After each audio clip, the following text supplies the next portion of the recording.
যে কোনো সময় গোপালগঞ্জের ছাত্রলীগ যুবলীগ এই সংগঠনগুলোর বিরুদ্ধে একটা চিরুনি চিরুনি অভিযান শুরু হতে যাচ্ছে। গোপালগঞ্জ বাংলাদেশ আওয়ামী লীগের একটা শক্ত ঘাঁটি। 5ই আগস্ট পরবর্তী সময় সারা বাংলাদেশে যখন আওয়ামী লীগ দেশে হারাচ্ছিল, গোপালগঞ্জে আওয়ামী লীগ অনেকটা শক্তিশালী ছিল। আমরা দেখেছি সেখান থেকে নানান কর্মসূচিও ঘোষণা করা হয়েছিল। ইভেন সেনাবাহিনীর সদস্যরা সেখানে গিয়ে বড় ধরনের কোনো অভিযান পরিচালনা করেননি এবং কি নানান অপ্রীতিকর ঘটনা ঘটেছে।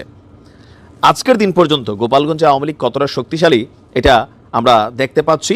আর সমন্বয়কদেরকে কেন্দ্র করে বিভিন্ন জায়গায় যে লেখা, স্লোগান অথবা ধরেন মেসেজ, গ্রাফিতি তৈরি করা হচ্ছে, সেগুলো বাস্তবে পরিণত করছে একদল মানুষ। তো এখানে আজকে যারা শিক্ষার্থীরা বা সমন্বয়করা মার খেয়েছেন, আহত হয়েছেন, তারা সরাসরি পরিচয় দিতে না পারলেও তাদের বক্তব্য তারা আওয়ামী লীগেরই অনুসারী বা রাজনীতির সাথে জড়িত, মানে ছাত্রলীগ যুবলীগের নেতাকর্মী অথবা অন্য কেউ। ঘটনার প্রেক্ষাপট দেখেন, গোপালগঞ্জের বঙ্গবন্ধু শেখ মুজিবুর রহমান বিজ্ঞান এবং প্রযুক্তি বিশ্ববিদ্যালয় সমন্বয়ক আখ্যা দিয়ে এই বিশ্ববিদ্যালয়ের যে ম্যাস আছে শিক্ষার্থীদের, সেই ম্যাসে ঢুকে ব্যাপক মারধর করা হয়েছে বেশ কিছু শিক্ষার্থী থেকে। এর মধ্যে 8 জন শিক্ষার্থী মারাত্মকভাবে আহত হয়েছেন। আর তাদের গোপালগঞ্জ সদর হাসপাতালে জরুরি বিভাগে ভর্তি করা হয়েছে। 30শে জানুয়ারি রাত 9টার দিকে গোপালগঞ্জ শহরের নিকটস্থ পাচুরিয়ায় শিক্ষার্থীদের মেসে এই হামলার ঘটনা ঘটে। যারা হামলায় আহত হয়েছেন তাদের কাছ থেকে আমরা যতটুকু বক্তব্য পাচ্ছি যে হঠাৎ করেই 10 থেকে 15 জন মেসে প্রবেশ করে। তো প্রবেশ করেই শিক্ষার্থীদেরকে বলে যে তোরা সমন্বয়ক, বইলাই কোনো কথা নেই, তাদেরকে গালাগালি করে।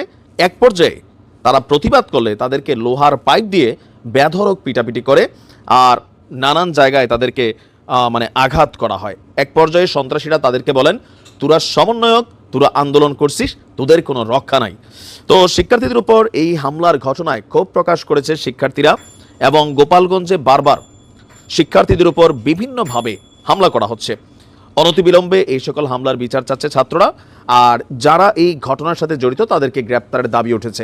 তা আমরা যদি একটু দেখি, গোপালগঞ্জ থানার যিনি ইনচার্জ আছেন সাজ্জাদ ভাই, তিনি বলছেন যে হামলায় জড়িতদের যিনি প্রধান আছেন ইফতি, তাকে গ্রেপ্তার করা হয়েছে। আর ইফতির টিমের বাকি যারা সদস্য আছে তাদেরকেও আটকের চেষ্টা করছে। শিক্ষার্থীদের নিরাপত্তা নিশ্চিতে প্রশাসনের পদক্ষেপের দাবি জানিয়ে ছাত্রদের বক্তব্য, আজ আমরা ব্যাপক নিরাপত্তাহীনতায় ভুগছি। এই সকল ঘটনার বিচারের মাধ্যমে আওয়ামী লীগের সন্ত্রাসী বা স্থানীয় যারা সন্ত্রাসী আছে তাদেরকে দমন করার দাবি জানাচ্ছি। তো এখানে যারা আহত হয়েছে আমরা যদি তাদের একটু পরিচয় দেখি, applied chemistry and chemical engineer বিভাগের 17-18 শিক্ষাবর্ষের শিক্ষার্থী সেলিম রেজা,